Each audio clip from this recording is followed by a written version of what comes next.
All right. Thanks, everyone, for joining us. We've done a little run-through here. Tonight we have 4 candidates with us for the Chief Sustainability Officer position. Very excited about that. I have a couple of questions that we're going to run through, give everyone a chance to answer. And then when we run through those, if there are questions in the audience, we can take those. Please wait until you have the microphone to ask. We'll do that. And then please stick around when we're done for a few minutes, and we'll open up the back and have a bit of a reception. And so without further ado, we're also going to sort of start on my left and run through, and then we'll alternate. Our first question, and as each person does this, I'm going to let them introduce themselves. But our first is an introduction question. Take about 5 minutes, and just tell us a little bit about yourself and your interest in this position. So Chelsea, you want to start? Hello, everyone. Good evening. Thanks so much for coming out. Turn this on. I'll repeat that. Hi, everyone. Good evening. Thank you so much for coming out and for the opportunity to compete for this position, essentially. So as mentioned, my name is Chelsea Albuquerque. I'm originally from New York City, grew up between Staten Island and Manhattan. I essentially am interested in this position because I think Fort Collins really gets sustainability. It really is about making decisions taking into account social, environmental, and economic considerations. Oftentimes, folks kind of put the environmental over there, right? But there's no way to address the environment, protect the environment, restore the environment without it being integrated into how we carry out our business, our lives, and so forth. I previously held this position, similar position, in the city of Newark, New Jersey, where I worked for then Mayor, now Senator Cory Booker, and we did focused on integrating energy efficiency and renewable energy into our economic development strategies, and kicked off a collaborative climate prosperity initiative. Currently, I'm the sustainability officer in the city of Sunrise, Florida. Very different landscape, essentially new suburbia, about a 40-year-old community west of Fort Lauderdale. Thank you. Thank you. Good evening, everyone. Thank you so much for welcoming me and other candidates to your wonderful community. My name is Haris Alibashic. Currently, I work with the city of Grand Rapids in Michigan. It's a wonderful community, 200,000 people, and it has one of the probably strongest sustainability programs in the nation, apart from the Fort Collins Sustainability Program. And one of the reasons what drove me to Fort Collins and to apply for this position is the integration of sustainability at all levels in the government. And you can see that during the tour that we did today, the information we received from your staff is incredible in terms of combining elements of affordable housing, looking at infrastructure, and looking at all different things that really make communities strong. So from my perspective, as somebody who's been working in sustainability for the past 8 years. I started directing the City of Grand Rapids Office of Energy and Sustainability in 2009. Before then, I was directing the energy programs for the city, and I continued. Basically, we created the Office of Energy and Sustainability in order to capture sustainability and energy under the same roof, same umbrella. The City of Grand Rapids has been recognized during that period by the U.S. Conference of Mayors with the Climate Protection Award in the large city category.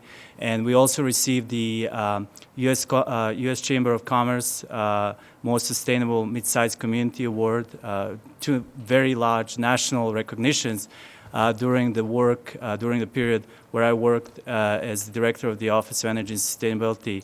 Last year, I co-chaired the energy sector for the White House Task Force on Climate Preparedness and Resilience, and I had an opportunity to also work with the Resilient Communities for America, where I serve on the advisory committee.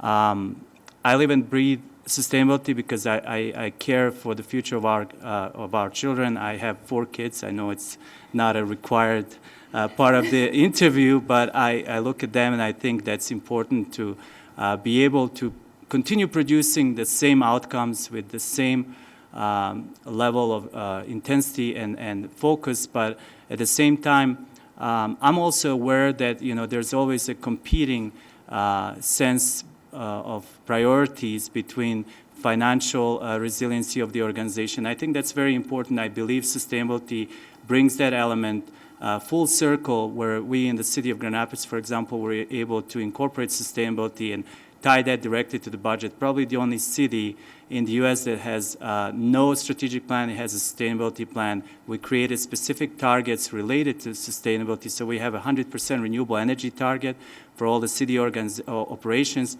But to meet those targets, we have to first and foremost prove that these will be something that have a payback. So when we do a solar panel project on one of our LEED certified building, we have to show payback, because our city commission, and I'm sure it's the same here, they want to see that our community will benefit from those projects, and that sustainability actually provides added value to the community. And that's how I view sustainability. I think it's important to keep in mind sustainability elements that incorporate organizational effectiveness and efficiency, but also to keep what the best interests are for the community. So I love working in sustainability, and I think the next phase that we need to be talking about, I know that you are also here in your community focusing and facing some of the extreme weather events, and I think the climate change is the next phase and the next level. Incorporating climate resiliency data into sustainability planning is something that I'm very interested in working with community stakeholders, and I know there's a big component here in the city. The partnership that you have in order to accomplish sustainability targets is critical. So I believe that, from my perspective, the other element that's very critical is working with universities. I was able to develop strong partnership opportunities with the Grand Valley State University, University of Michigan, other universities in Grand Rapids, in order to deliver best possible sustainable outcomes. And I know you have a strong partnership here with the CSU, Colorado State University. So with that, I appreciate the opportunity, and I look forward to meeting with you all personally, and thank you for your time. Thank you. Jackie. Aloha and good evening. I'm Jackie Kozak-Teal. I'm here from the state of Hawaii. And I want to begin by thanking the city for your gracious hospitality and welcoming all of us here to the great city of Fort Collins and the opportunity to apply for the Chief Sustainability Officer. I also want to thank all of you for taking out time in your busy schedules to spend a weeknight to talk about the future of sustainability for Fort Collins. I sense a strong community engagement here in this community, and that really is at the heart of sustainability. And as Chief Sustainability Officer, I would really want to continue investing in that social capital. And I want to thank my fellow candidates too. I'm so impressed with all their backgrounds and really honored to share the stage with them. So just a little bit about myself and why I'm so excited about this position. To begin with the position, it really is about the position and this place, those two things together. I love my role as State Sustainability Coordinator in Hawaii, and I love Hawaii. I've been there for 12 years. And I have not seen another position in the nation that is truly reflective of the meaning of sustainability in terms of economic vitality, social justice, and environmental preservation, and is really building upon the work that I've done for over a decade in Hawaii. And this place, I was here this summer. I had a chance to interview on a radio program about the climate task force that Harris also served on, as well as your mayor, Waikanat, did. And just incredibly impressed with Fort Collins. So thinking about the place and the position, it really is a dream role in terms of the trajectory of the path that I've taken. So in the time of Hawaii, I was actually born here in Colorado Springs in a May snowstorm. And my husband was born in Denver, but his parents took him to the Pacific Northwest, and my parents took me to the Great Lakes, and somehow we ended all the way out in Hawaii. And in that time, in a little over a decade, I went from an AmeriCorps volunteer in a national park to a governor's appointee. And that trajectory really, I think, has taught me a lot of elements that would uniquely prepare me for a position like the Chief Sustainability Officer, but also make me really excited for the unique role that the city has. So the first element is my early work was in community outreach and environmental education in the rural islands of Hawaii. And something about Hawaii is even our rural places are incredibly multicultural. We have an indigenous host culture in Hawaii, and so that's given me frontlines experience of working with diverse stakeholders. So I worked with farmers and scientists and ranchers and school children and our county council and our mayor. And that experience really taught me what it takes to build those trusting and lasting relationships, and how to get the community engaged in sustainability. The second element was when I was promoted to take on statewide efforts for a cabinet-level council that brought together 6 departments around environmental issues. And that really taught me the skills around interagency and intergovernmental coordination, helping to manage a statewide network of public-private partnerships, and also an annual multi-million-dollar grants process to fund projects on the ground. The third element is my educational background, because that's really helped me to be a reflective practitioner and continually looking for those innovative approaches in sustainability. So the most recent is I went back to school while continuing to work professionally to get a master's in urban and regional planning to really deepen that experience in sustainability so that I could learn about community-based economic development, infill planning, community-based natural resource management, and I really focused on sustainability, and specifically my research looked at the implementation of sustainability plans, policies, and programs, because if I wanted to be a sustainability leader, I really wanted to know, what does it take to translate the vision of sustainability, this grand vision, into collective action in our communities?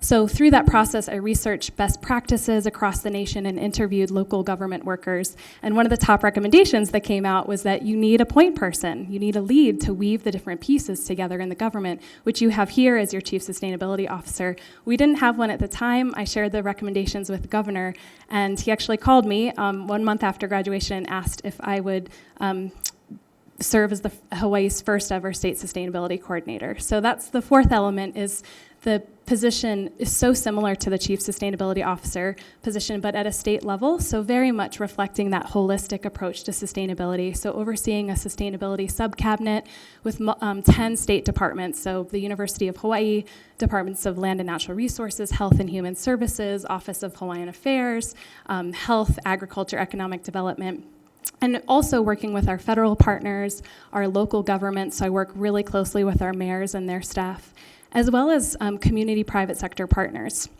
And during this time, I helped to get the governor, mayors, and our Office of Hawaiian Affairs to commit to an unprecedented targets for sustainability called the Aloha Plus Challenge. So it's 2030 targets for sustainability and clean energy, local food production, natural resource management, solid waste reduction, smart growth, climate resilience, green jobs creation, and education. And that was actually unanimously endorsed by our legislature and internationally recognized at a United Nations meeting as a model of integration to sustainability. And during that time too, because I really believe government can't and shouldn't do everything alone in terms of meeting sustainability goals, also helped to create the Hawaii Green Growth, which brings together government, academia, businesses, philanthropies, nonprofit organizations, all committed to the Aloha Plus Challenge through that innovative financing and cross-sector collaboration.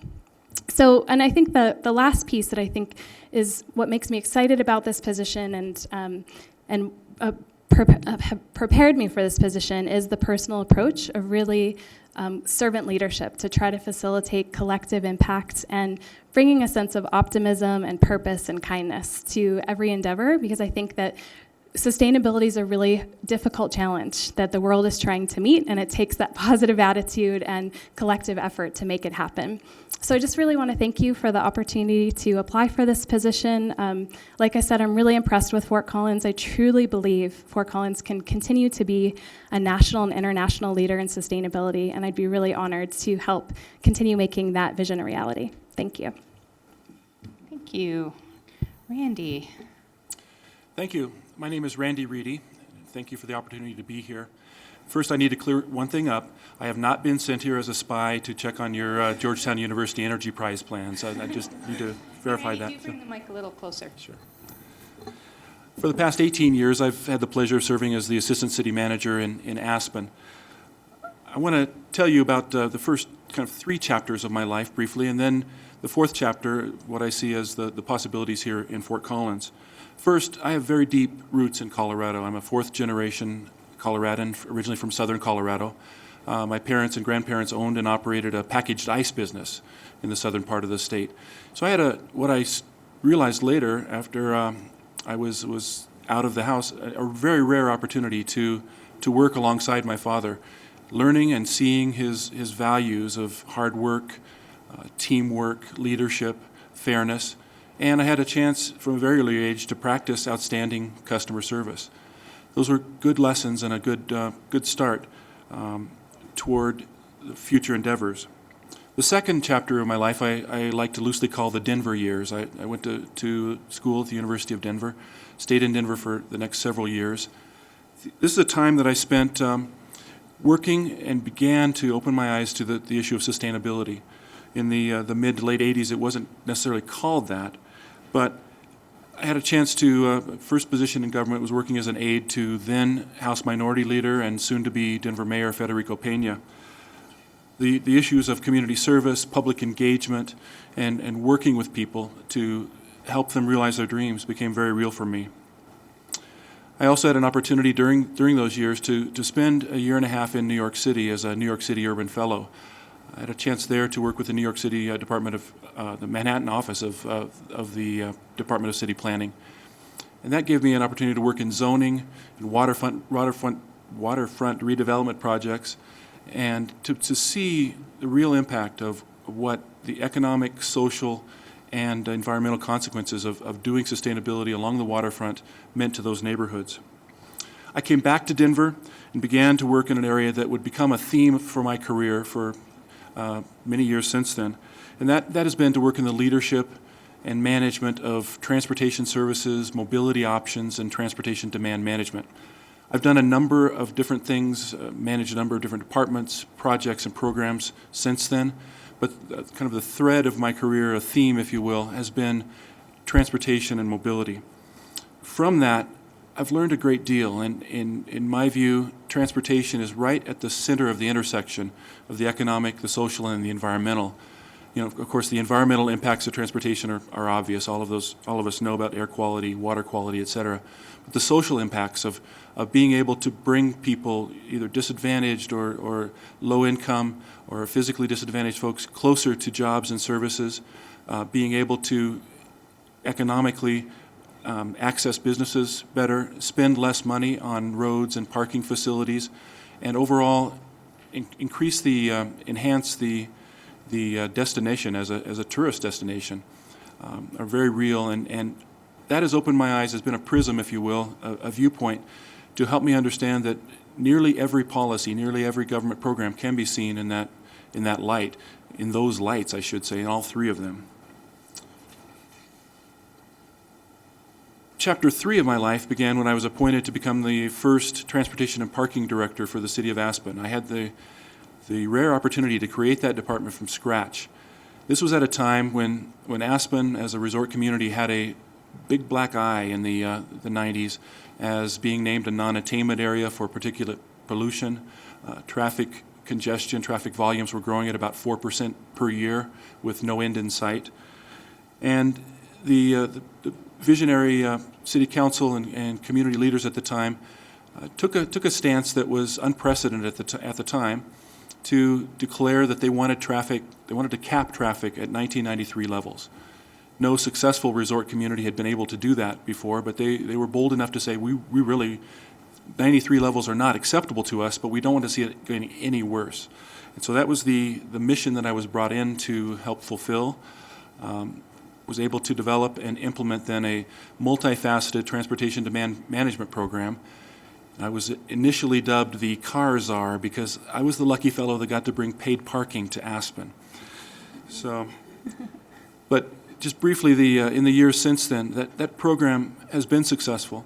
It's been incrementally looked at, remodeled. Things that weren't working or needed to be ratcheted up have been. Just a few results. Traffic volumes have been held at those 1993 levels for now over 20 years. Bus ridership initially doubled after the advent of paid parking and the increase in bus service. And then there's been another 30% increase over the last year and a half with the advent of the nation's first rural bus rapid transit system operating in the Roaring Fork Valley. Downtown parking spaces became available, continue to be available for people that actually want to shop and go to downtown restaurants instead of filling up at 8 o'clock or 9 o'clock in the morning with workers who were provided with other alternatives. And there are a number of really transferable lessons that I learned during those times. After 5 years as Transportation and Parking Director, I became the Assistant City Manager. And since that time, I've been responsible for a number of different departments. As I mentioned, parking and transportation, streets, both our water and electric utilities, our parks and recreation and special events departments, community relations, and environmental initiatives. I've also served as a chief liaison with our city council and with the staff at our Aspen Chamber Resort Association.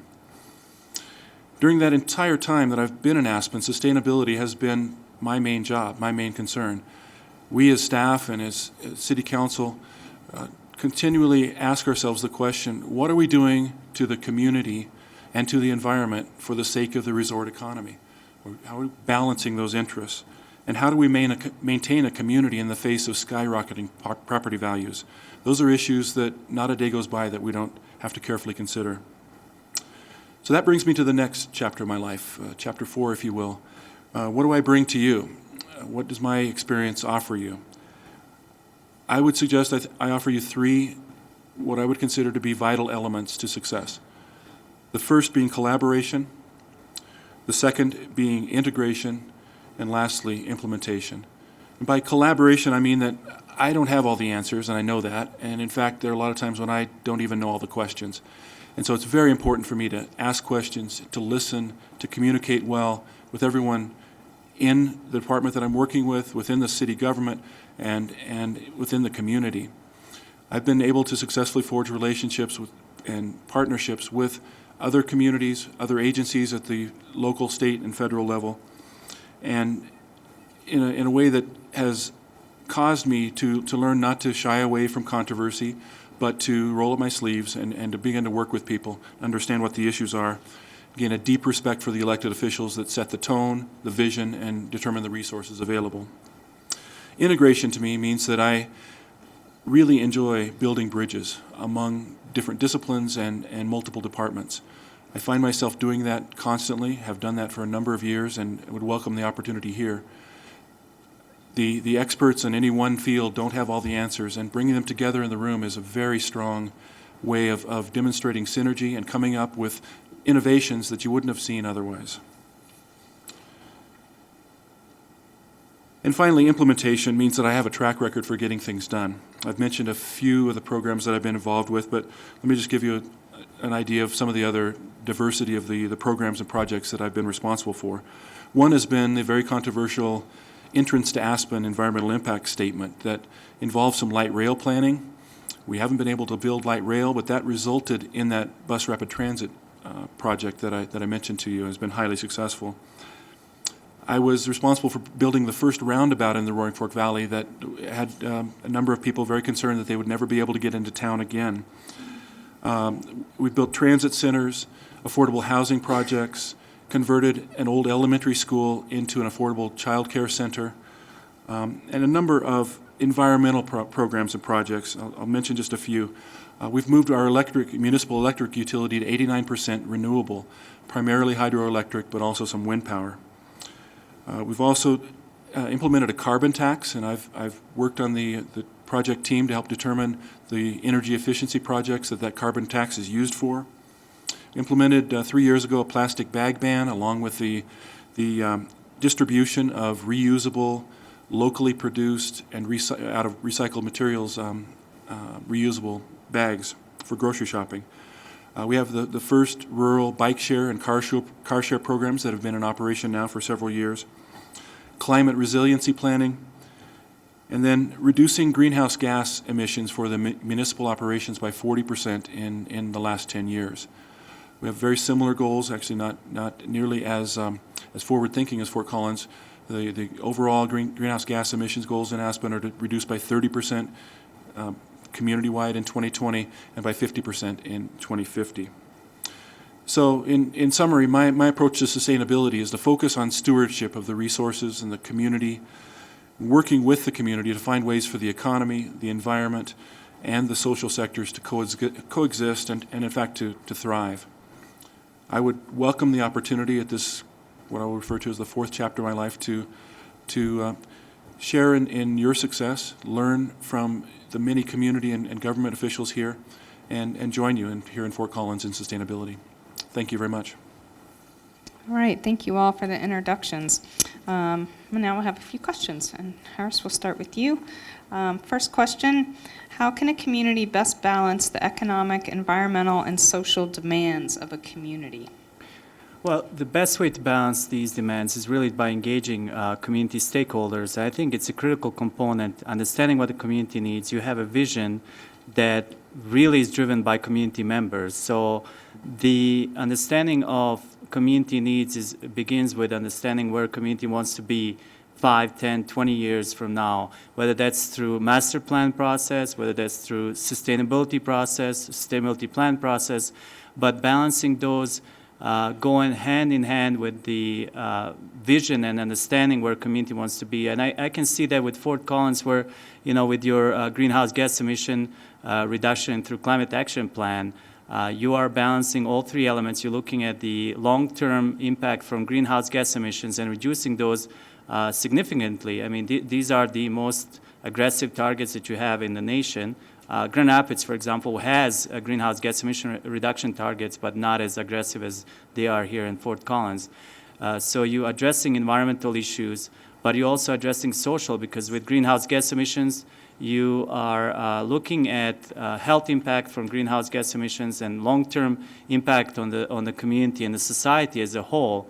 And finally, when you have such a strong commitment, oftentimes the way I would look at sustainability, you really have to start with economic premise. And without economic development, without strong growth, economic growth, you can't have strong communities. You can't have strong communities where there are no jobs. So you have to support businesses, and by engaging businesses in these processes, cities really benefit from businesses being able to raise concerns or be engaged in the most positive manner. So the way I look at, for example, your program for waste reduction and reuse and recycling program that you have in the city, by engaging businesses in this whole process of waste reduction, you're really giving them an opportunity to voice any concerns that they may have, but also to be positively impacting the community that they live in. That's that fine balance. You have to always look at what is it that ultimately drives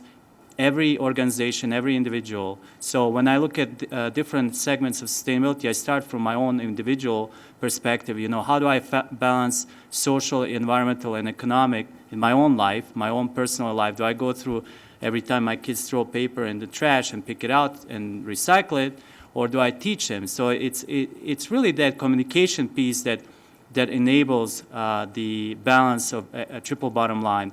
I want to add one other element that's very important. When we have organizations like City of Fort Collins, the actual municipal organization, you also have to look at fiscal accountability that organization has to its constituents, to residents and to businesses as well. So you have to balance that as well. You have to make sure that you're paying off bonds, you are doing projects that you promised to your residents, and you are keeping infrastructure in shape. Like I was driving into Fort Collins, and the first thing that I was very impressed with was, one, the roads were very, very nice and clean. So that's a first impression of the city, and that's what the city government provides, those kinds of services. And I think that's another important balance to keep in mind. And that we are in the city of Grand Rapids. I was able to recommend the city adds the fourth layer of sustainability, which is governance, which deals with that specific issue of fiscal accountability, community engagement, and transparency, which is another important element of sustainability. I hope that answers your question. Yeah, thank you.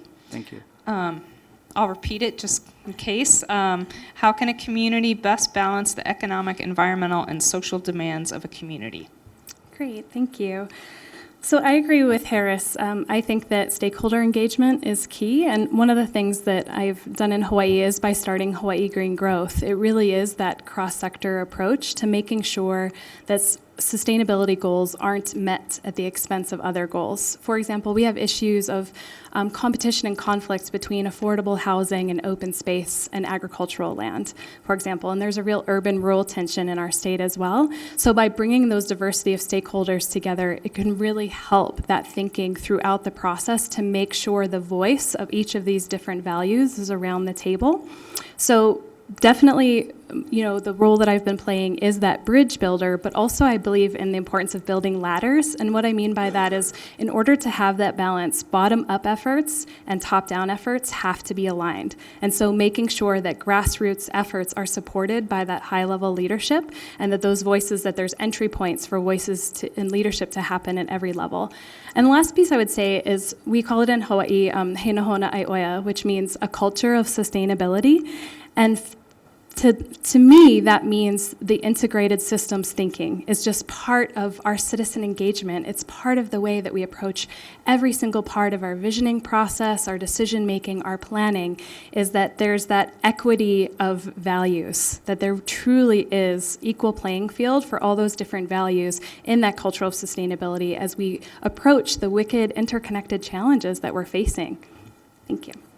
Thank you. Randy? I think there are three key steps in my mind to balancing those sectors. The first being recognizing what the impacts may be of any given program or policy.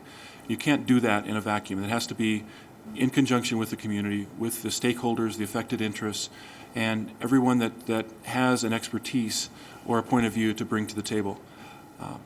Then integrating those views into a package of well-vetted alternatives, so that you understand not only what the impacts are, but what the alternatives are, ways of perhaps tweaking a program or a policy to minimize certain negative impacts or to maximize their benefits.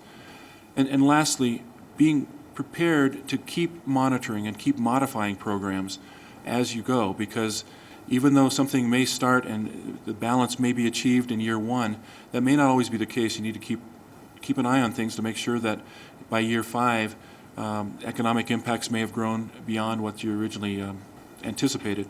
So be prepared to redouble the efforts to change, modify, move forward in a different direction. Great, thank you. Chelsea, do you want the question again? Sure. Excellent. How can a community best balance the economic, environmental, and social demands of a community? So yes, I very much agree with what my colleagues have shared.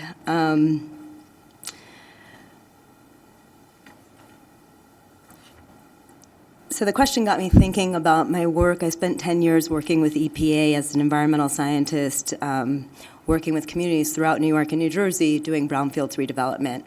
And so, a very specific example, cleaning up a hazardous waste site, the choices that you make in that cleanup design actually determine the potential use of that site and its value to the community. So in a way, a very concrete, defined example of the social, economic, and environmental considerations rolled into one. I think similarly, whether or not you have environmental contamination at hand, any development or infrastructure investment, road improvement, what have you, having to think through, well, what does this mean for our future? How does it affect our potential for economic and environmental vibrancy, social vibrancy, and resiliency? I think Fort Collins has some very unique challenges. I've only been here for a day, but I've heard from folks about the challenge of affordable housing, or even finding homes for middle income, from entry level, home ownership. So there are growth issues. So how do we continue to grow in a vibrant way that serves the needs of existing residents, potentially welcomes new residents, serves people as their housing needs change? Seniors, empty nesters, and so forth. And all of that's part of being a sustainable community. And I think that comes back to looking at the policies, the programs, and the partnerships. I tend to think in these P words. You'll hear a lot of those from me. I know Fort Collins already has some outstanding policies that relate to aspects of sustainability in place. Looking forward and facing the challenges not just of growth, but growing sustainably and growing in a resilient manner, taking into account, I've seen in the papers, the looking at understanding, future climate-related risk and potential changing of flood maps and so forth. What does that mean for this community, for the region, for growth, for everything from the land use planning to zoning to building code requirements. So all of that integration. I think another way that you get at balancing economic, social, and environmental is kind of taking the friction that can be created by what some think of as opposing, but in fact are very much interrelated, letting those generate new, creative, and innovative ways of doing business. And sometimes that's using existing tools in a new way. I know you already use tax increment finance districts here, and that there's also a need to see more folks, more uptake with the energy efficiency programs. That there's been on-bill financing, and I heard that not many folks are actually taking advantage of the opportunity to use on-bill financing to pursue energy upgrades. Are there other ways to get at that? Are there district approaches? Could it be a TIF type of approach for specific neighborhoods? The PACE programs, so bringing new tools, adapting existing tools and policies, but also very much working with people. At the end of the day, this comes back to community decisions, shared values, and a culture. One of the things that attracts me to Fort Collins is I really feel that there's a deep-seated and wide-ranging appreciation and a cultural transformation that's taken place here that some other places are still catching up to.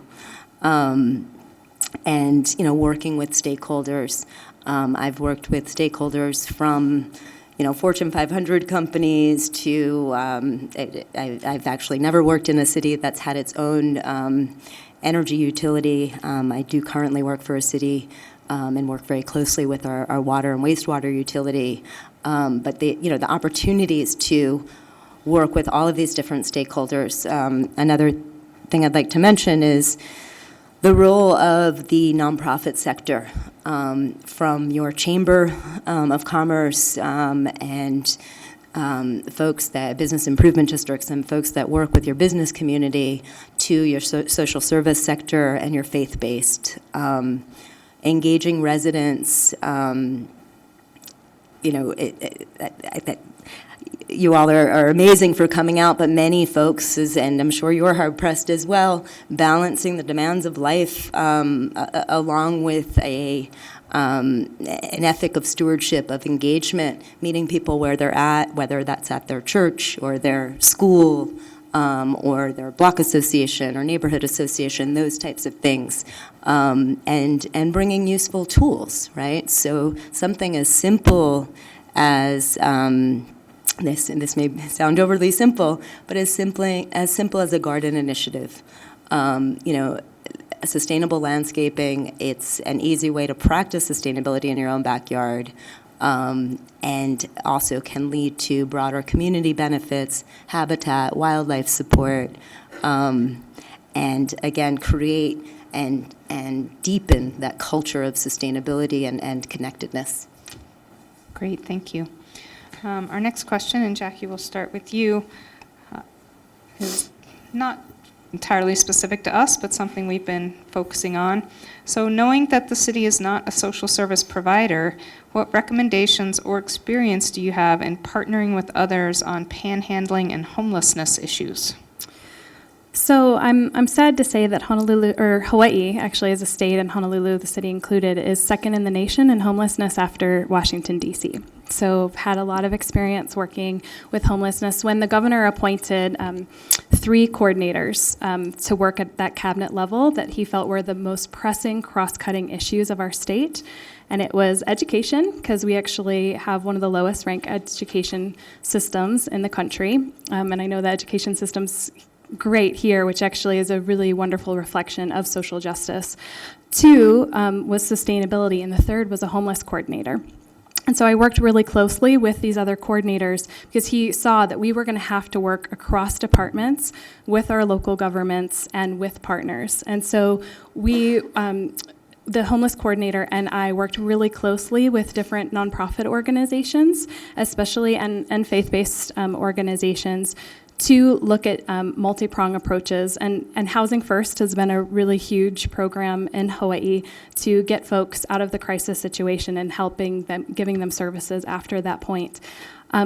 We've also been looking, because we're in a tropical setting, looking at potentially temporary tent situations that will help people transition from the streets to a tent community with services and then to Housing First.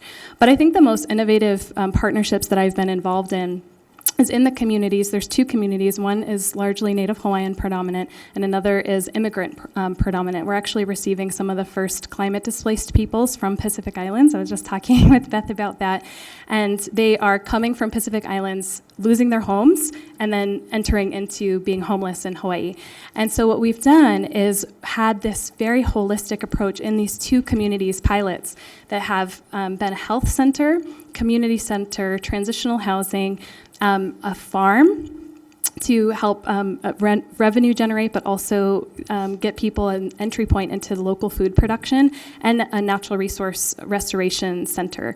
There's also a bike program and daycare. It's this holistic approach to the community, so really targeting these 2 communities, and it's ended up being very vibrant programs. So homelessness was one piece of it, and homelessness and panhandling in Hawaii actually go very hand in hand. That's the issue that so many of the folks that are involved in panhandling are also without homes. And so we've kind of tackled those issues together, but taken them in this larger context of leveraging the assets of these high-risk communities and helping to bring lots of different stakeholders together to have this multiple approach of, what are the job opportunities for them that make sense for that community, what are the housing opportunities, and also making sure they have health and other services. So it's really been very much a partnership approach. And I really see government and the role that I've played as convener of those network approaches to helping out with these different complex issues. Thank you. Randy, do you want the question again? Please. Question is, knowing that the city is not a social service provider, what recommendations or experience do you have in partnering with others on panhandling and homelessness issues? My experience has been in building partnerships with the county as the primary social service provider on the Western Slope, as well as the nonprofit agencies that are involved in directly working with the service recipients. There was a campaign a few years ago called Helping from the Heart that the city officials and staff members were very much involved in. We rolled up our sleeves, worked alongside our colleagues at the county. It was a property tax mill levy to go directly toward social service and providing increased social services for those in poverty, any kind of abuse situations, community health services, and homelessness. We do operate a homeless shelter in Aspen. It's not a hospitable environment for folks that are homeless, especially in the wintertime, but there are several that are there. There is a church directly across the alley from City Hall that serves as the homeless shelter, especially from November through April. The city is involved as a partner at the table overseeing that. The city also contributes about $450,000 a year toward those 20-some agencies involved in direct service. So there's a voice at the table. City Council is there alongside the county commissioners. They ask staff to help them vet the proposals and determine the most appropriate use for those funds as we go along. Then there are 3 particular areas that I have experience in dealing with homelessness and poverty and other such issues. The first being, as I've already mentioned, the mobility issues. Because of the skyrocketing property values in Aspen, a good number of folks that can't afford to live there are forced to commute oftentimes 40, 50 miles. Worked very hard to provide them with viable options, convenient options that help them to get home to their families much sooner. enable them to earn a living in Aspen, where the wages are respectable and reasonable, but they're still not enough to live there. So by working on mobility, providing mobility options, it helps with those issues. The second, of course, is with childcare.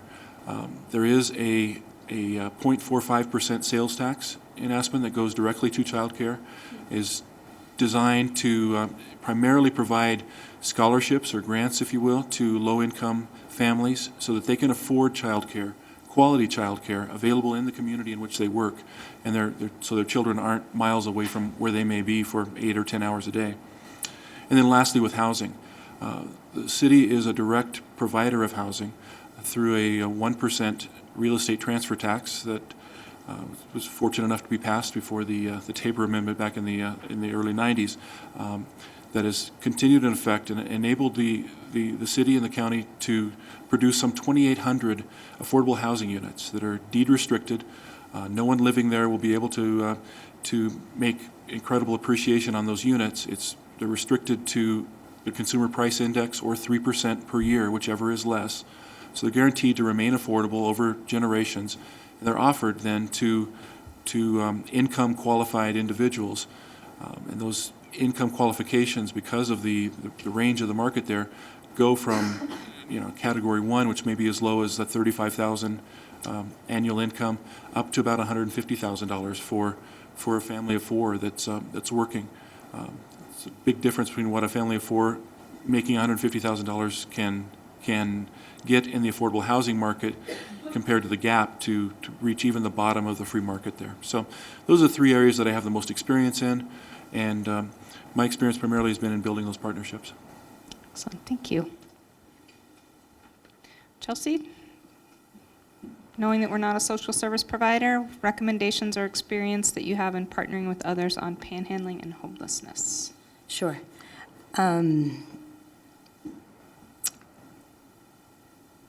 So first I'll speak a little bit about my experience, and I think as I share that, you may hear some ideas. When I was at EPA, the Congress allowed us to use some funding for what was then called brownfield job training grants, and we rolled out a program where nonprofits, colleges, universities, and cities were able to apply for those grants. So I was able to partner with a few organizations and design these programs. Some of them targeted various disadvantaged populations, ex-offenders, people coming out of prison, people from non-traditional educational backgrounds. In other words, they were just going after their GED. So now how do you take them to a place where they're competitive against folks with college degrees? Through that experience, I was able to gain an appreciation for kind of what makes a program successful, and you hit on some of these things. It's not just about having job training. It's not just about having a bed to sleep in. It's everything, right? It's the wraparound social services. It's the whether I have access to transportation to get to the job, childcare, supportive mental or behavioral services, and training. So some of the recommendations and project examples I can share could include working with the Workforce Investment Board to identify ideally career pathway opportunities where training can be designed strategically to give folks a leg up on competing for those jobs, going after on-the-job training wage subsidy, which oftentimes can subsidize wages for, I think it's up to 3 months, which at least can help folks develop a current resume, as well as other partnerships with businesses and nonprofits, right? Helping folks transition back into a place where they can be productive members of society, but also working with them as people, right? More recently, First as a volunteer, just an organization I admired when I worked in Newark and that participated in some city initiatives. I started volunteering with them.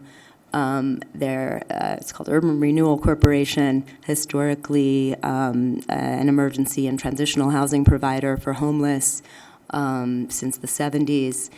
They now have hundreds of beds throughout Essex County, New Jersey, including some of the poorest areas in Jersey. But they also provide some job training and social services on their own and partner up with a regional network. One of the innovative things they do is they started doing electronic repair and recycling, so dismantling electronics. And it's both job training and folks move through the program and into actual paid positions and then are assisted in finding employment throughout the region. The other thing that's worth mentioning is many of the successful programs I've seen have a component of life skills and job readiness.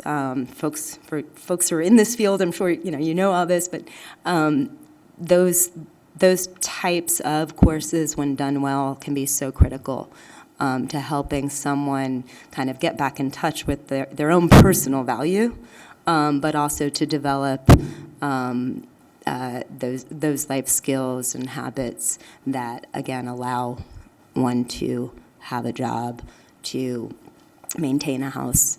And then, of course, the assistance programs. Some other examples of kind of social venture enterprise in Newark partnered with an organization, or two organizations actually, and started a landscaping training program and hired that organization to do tree planting for the city. Other folks began to hire them for their landscaping as well. Already mentioned strategic certifications and partnering with industry to define, right? So oftentimes, again, as you were saying, doing things in a vacuum not sometimes can be detrimental. So, partnering and facilitating partnerships between academia, nonprofits, social service agencies, and the targeted industries can be critical. And then also just kind of really getting a deeper understanding of the homeless population, right? So homeless teens and young adults, there are particular interventions that can be designed for that population. Single mothers, right? Particular challenges there. So, kind of really fleshing out and contextualizing it more. Do you want the question? I'm You got fine. it. All right. No, I'm fine. Well, homelessness is such a difficult issue, and it's a big concern, especially for urban areas. Like in the city of Grand Rapids, we had a coalition to end homelessness, and I can't say that there was a complete success, but what we got out of that coalition was something that we were able to incorporate into our sustainability plan to look at homelessness and to look at issues related to poverty reduction and just looking at jobs for those who are in that level of poverty. But to really echo what Jackie said, city is not a social service provider, and I would wholeheartedly agree with that. However, as Jackie pointed out, cities can serve as conveners of various networks. And one thing that with homelessness, they're most vulnerable populations. So what the city of Grand Rapids has done under the Office of Energy and Sustainability, and I work with the King County Public Health Department and King County's emergency services, we looked at climate change risks related to homeless population and those in low income population in general, especially during heat wave events and extreme weather events. So what we were able to incorporate very strategically into our emergency action guidelines, which is a very specific document that deals with our responses for disasters during the crisis. we were able to incorporate specific heat wave event response. So in order to bring different service providers to help most vulnerable to provide shelters during storm events, during extreme weather events, which we have actually seen in Grand Rapids in 4 years.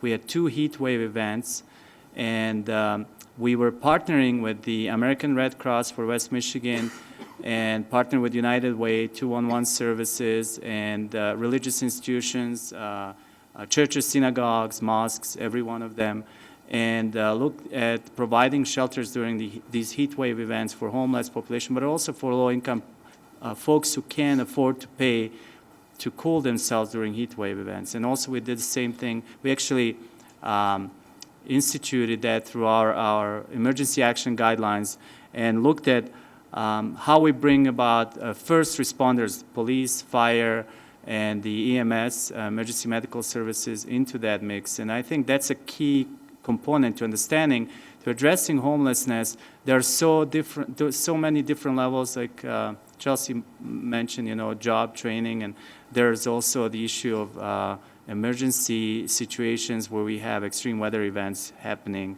But it is about convening the right stakeholders, bringing them all together, whether that's schools, universities, colleges for job training, or first responders and nonprofit organizations, religious institutions for different events that they may be impacting homeless population or low-income population. So, thank you. It's good to be the last one to answer questions. I've been there. Okay, so I'm going to ask one more here. I have more, but just so everybody knows. Then I'm going to go to the audience. I am going to ask, since looking at our time, let's go for shorter answers this round as we go, which is probably not fair because questions don't get any easier. Yeah, right. But here we go. And Randy, we're starting with you this time. Some would argue that economic health efforts are contrary to our environmental values and existing quality of life. So how would you support our economic health program and strategic plan while still maintaining a healthy natural environment and that quality of life? Well, first of all, I absolutely do not agree with that contention that the economy and the environment can't coexist. They are, in fact, absolutely essential to maximize the economic benefits and environmental benefits at the same time. One cannot happen for the sake of the other. The main way to do that is to make sure that you're looking at and being aware of what those impacts may be.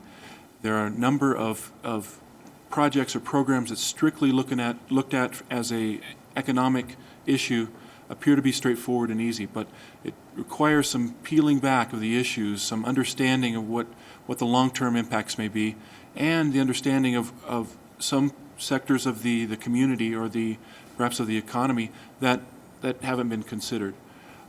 Example of that in the resort economy is anything from a hotel or a resort addition of any kind of development needs to get scrutinized from an economic point of view. Does it make sense? Does it make sense to the developer and to the community? Does it make sense socially? What are its impacts? Who may be displaced? Whose jobs will be created? How will they get there? Where will they live? And then environmentally, again, the mobility issues. How far will these people be traveling? What are the greenhouse gas emissions from the project itself and from the, if it's a hotel, just getting the guests to and from town to the ski areas and otherwise, and looking at those things as a whole, convening all of the affected stakeholders, affected interests that may have some information to bear on that, and then being willing to view that over time, adjust and mitigate the different impacts as they become visible to you. Great, thank you. Chelsea, the argument that economic health efforts are contrary to our environmental values and quality of life, how would you support economic health programs while still maintaining natural, healthy environment and quality of life?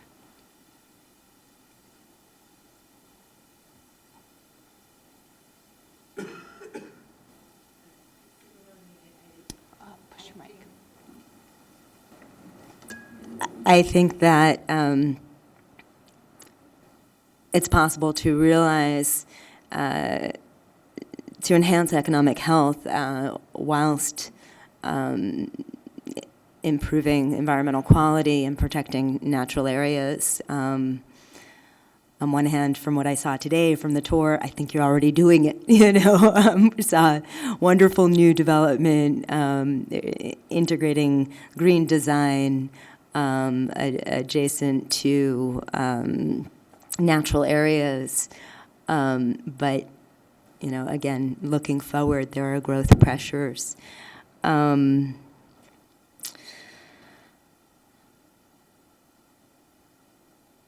Again, I think of things, I'm like, they're doing that already, right? So all of the energy initiatives from Fort Zed to Climate Wise. There's a somewhat dated California study I read that for every dollar saved through energy efficiency that a household saves, there's a $3 multiplier effect in the local community, right? So your electric bill goes down, you're more likely to add dessert on dinner or go out to dinner. So you have your environmental benefit, economic. The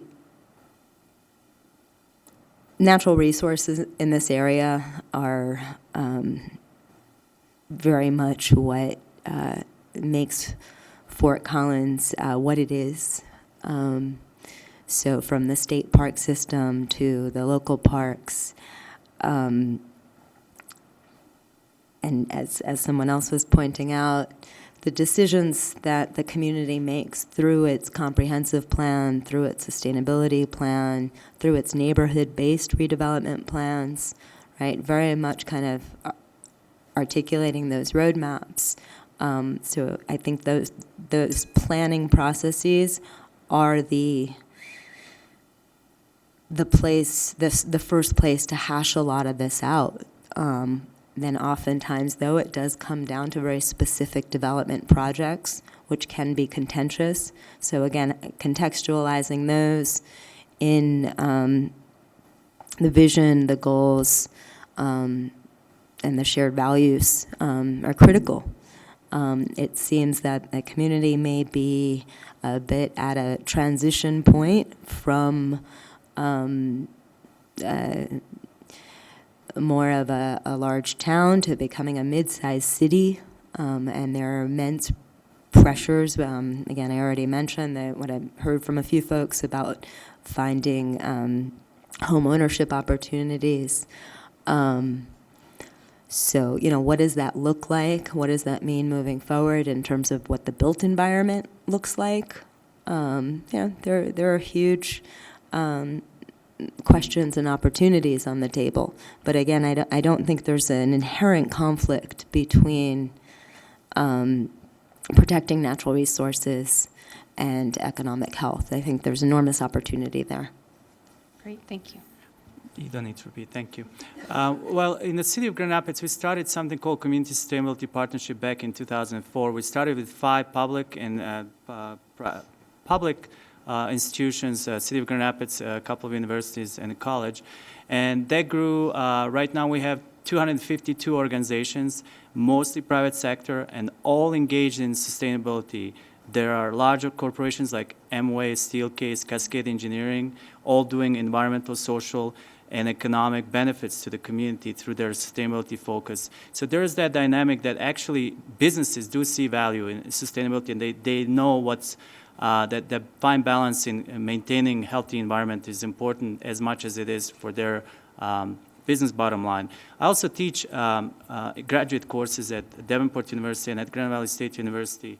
And I teach an MBA course, Managing for Sustainability, and my research, both for the courses that I teach as well as for my PhD, it really shows that businesses do benefit from involvement in economic health as well as environmental health. So the more businesses they care about environment, and you look at large corporations that really they tout sustainability as their core value. Even Coke, with their polar bear, little cute polar bear on Coke bottles, they really know that that's an important value. And I think that's the same sentiment that I've seen here in this city, that corporations, companies, small and large, they really understand the value of a healthy environment, as well as social. I don't think we need to lose sight of the social value that triple bottom line brings to benefit those corporations as well as community. But we have to be careful as communities, as cities, as organizations, not to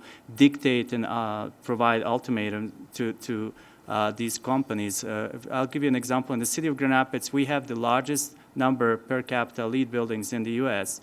And almost all of those buildings, we have few city-owned, are privately owned, business-owned, LEED certified buildings. But we didn't say you have to make any new buildings. We didn't dictate that to businesses. They saw value in LEED certified buildings through energy efficiency, healthier environment for their employees, and the ultimate benefit from investment in something that that creates healthy work environment for their employees. Great. Jackie? So when I was on the U.S. delegation to the United Nations meeting about sustainability and presenting the Aloha Plus Challenge, I did talk about it as our commitment to sustainability, but I also underscored that it was actually our economic strategy. And the two examples I'll give you that we've been working on is since launching the Hawaii Clean Energy Initiative in Hawaii, one of the most ambitious targets, 70% by 2030, we've become one of the fastest growing clean energy sectors in the country. We have the highest rate of renewables penetrating the grid in the nation, and so it's attracted foreign investment. And the other really cool part is, historically being a tourism-based economy, all of a sudden we had much better jobs. And we've been reversing brain drain so that there's interesting jobs for talented youth to come back to Hawaii too. The other area, so we have historically imported 80 to 90% of our food and energy in Hawaii. That's simply unsustainable. So that's billions of dollars we're exporting to import these goods. And so our food self-sufficiency strategy too, one of the fastest growing sectors right now is diversified agriculture. We have a year-round growing season, so that helps. But that has co-benefits to it. Yes, it's this new diversification to our economy, but it's also helping social fabric. It's eliminating food deserts by bringing healthy food into various communities. And so what we've seen is all 6 of the Aloha Plus Challenge targets. I was seeing this in your zero waste your zero waste strategy too. There's entrepreneurial opportunities in all of them and have the co-benefits of creating a better community, a healthier community, and a healthier environment. The last thing I'll say is I just was meeting with the head of our economic development board, and he was talking about business attraction and retention in Hawaii, and that he's been visited by new industries interested in Hawaii. And he's a native Hawaiian guy, and he said, if you want to come here, you have to love my home. And he said, the guy called him back because he said, I see how much you value this place. I want to come there and value it as well. And so it's the city giving a value proposition to businesses of saying, you're part of the community. And I was so impressed hearing about the breweries here. Those are the kinds of economic growth you want. So it's being really selective about your economic growth, knowing that you want things that have those co-benefits. Thank you. Who has questions? Can I just see a raise of hands? 3. I'm just trying to figure out how much time we have. It's going to be tough, but I'm going to give it a try. All right. John?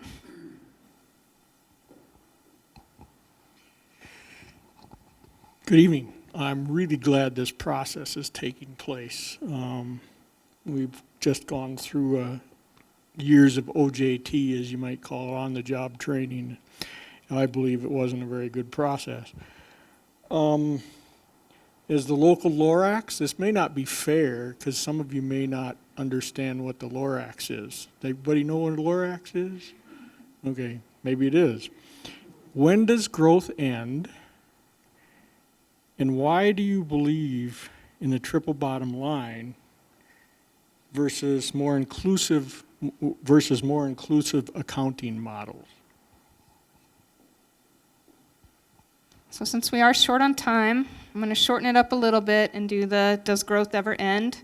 And then also ask the candidates to please answer quickly. And Chelsea, I think we're back to starting with you, or whoever wants to actually at this point. I'll start first. I read Lorax. I read Lorax all the time to my kids because I think it's a very interesting dynamic to show the concern for environment. And I think growth will probably never end. That's an unfortunate true because we are seeing growth in population. We're seeing people needing more things, and the consumer-driven demand that drives production. So I believe in triple bottom line. For as I mentioned earlier, I have 4 kids, and I really believe that they deserve to have the same access to the same resources that I have.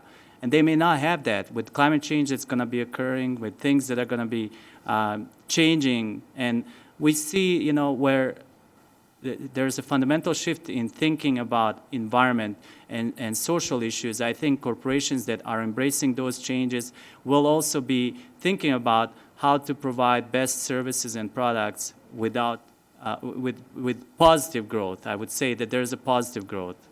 That's the reason why I believe in triple bottom line.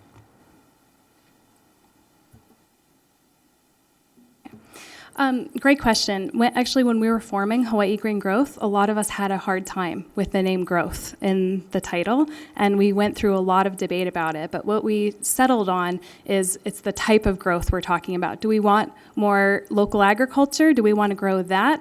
Yes. Do we want to grow our watershed protection? Yes. So it's actually defining as a community the type of growth we're talking about. So that's how we've solved that in Hawaii in terms of the way that we're framing the discussion of growth, so that we're directing it in a new way, creating different sorts of jobs and opportunities and social opportunities. In terms of the triple bottom line, it's really interesting because in Hawaii we talk a lot. We're one of the only sustainability plans that has indigenous values as one of. So they a lot of the Native Hawaiians talk about quadruple bottom line, so that we take that into account. But how I see it is, if you're doing it right, every single one of those, each part, each of the 3 or 4. Reflects hundreds of things you're accounting for if you're doing it right, because social is so many different things that you're actually thinking about. So that inclusivity should be that it's not just 3 things, it's not just 4 things, it's so many different things, and that's where the diversity of stakeholders is really important to make sure you have that inclusive accounting. Well, first of all, I do believe that there is such a thing as build-out. Build-out in many communities, island communities, mountain communities, where you simply can't continue to fill a valley. So at some point, growth in itself, in terms of the number of structures that can be fit into a certain space, has to end. And then it becomes a question of how do you use that space? How do you redevelop or repackage that for the best use? In Aspen, we have a saying: we love economic development without the development. Unfortunately, that's not always the case, but you have to look very carefully. What are you doing? The question is not growth or not growth. It's what kind of growth. Can you grow as a resort, as a community, as a tourist destination? Grow in the number of people that visit, and love to visit, love to use your trails and facilities without having them bring their cars. That's a very real proposition and something that's very worthwhile doing. Likewise, with solid waste and with energy use and with air quality, water quality, et cetera, there are significant trade-offs, and you have to look at, okay, if we're going to grow, if more people are going to be here, how do we manage those impacts? How do we deal with the negative impacts and make that economically, socially, and environmentally a triple bottom line win all the way around?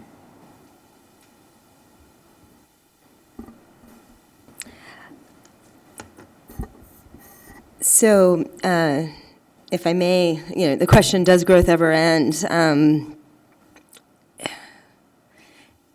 Also, to me, brings up the question, can we live at our standards, our current standard of living, and use less?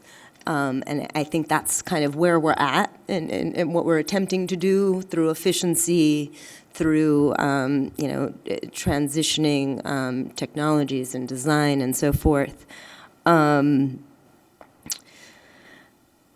Are there limits? I think that's a question that's, economists have pondered now for at least 100 years, if not more.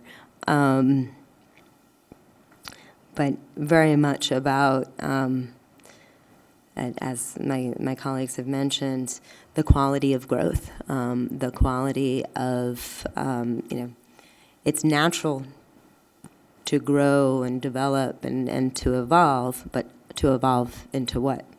Oftentimes growth can raise issues of displacement or gentrification or just simply change. So how to mitigate both social, economic, environmental impacts, and how do we do that in a way that not just the growth, but the mitigation also serves existing residents and stakeholders while meeting the needs of the future.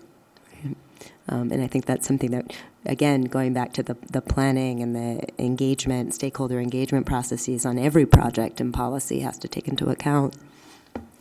Great, thank you. All right, we're going to take one more back here, and then remember that we're going to have a little reception, so if you still have a question, you can get with these folks. So, Miles, do you have a question? Thank you, Ginny. You all have very interesting backgrounds, and thank you for coming tonight. Assuming that you get the job of Chief Sustainability Officer, you've been on the job for 90 days. What will you have hoped to have accomplished, and how will you have done it? Remember, this is a lightning round. Like I said, it gets shorter, but the questions don't get easier. Anyone want to kick it off?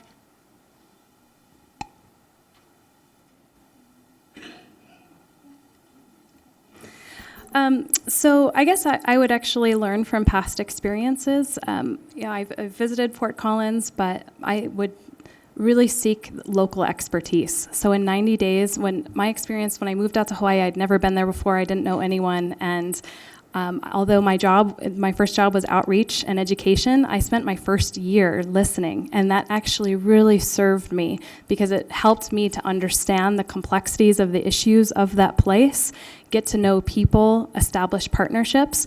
And so I think in that 90 days, a lot of it would be that learning and building those bridges and relationships that are going to be key for me doing a good job as Chief Sustainability Officer. So I'd really want to learn the issues, the different perspectives, get to know city staff, but also the community members from the resident Lorax to, the folks in Chamber of Commerce, so that I could really understand the rich diversity of this community, the different challenges that you're facing, and also your assets so that I can fully take it to the next level as Chief Sustainability Officer.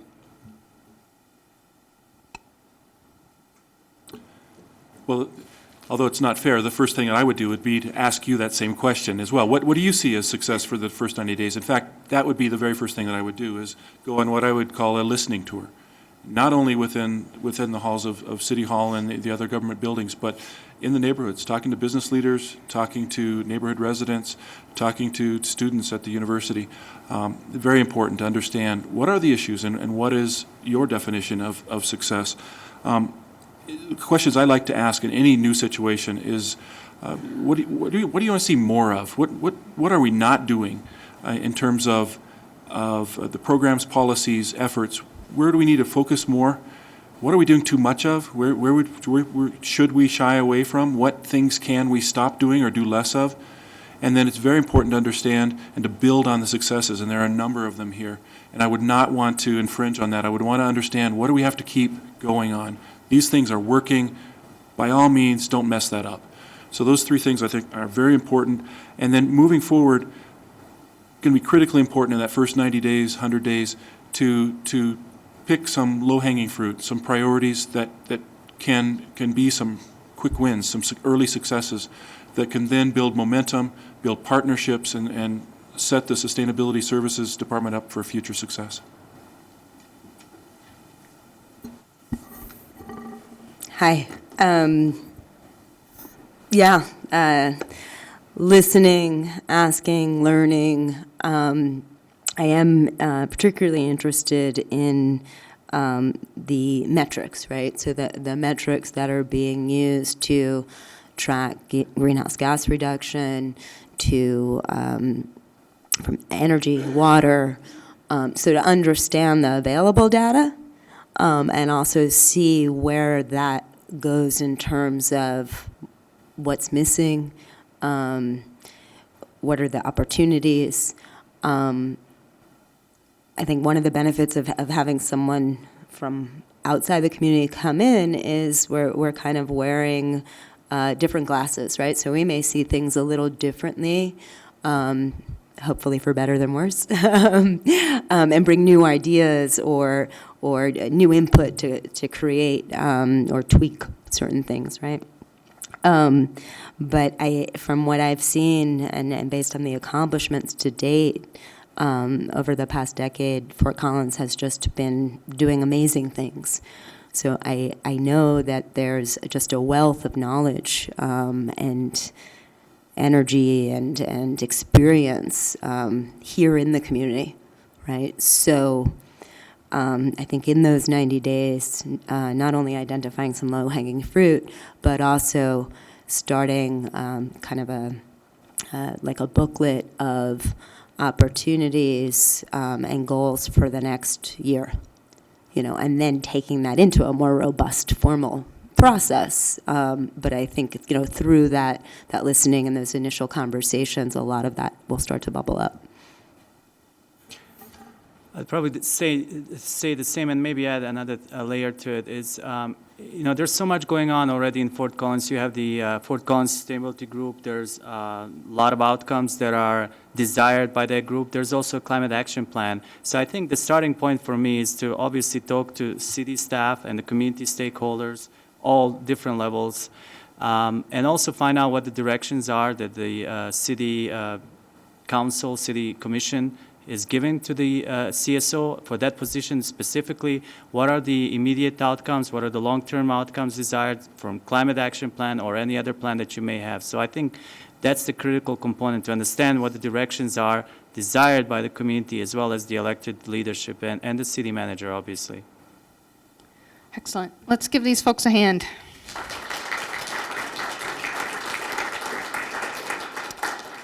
I could get city staff to open the door up.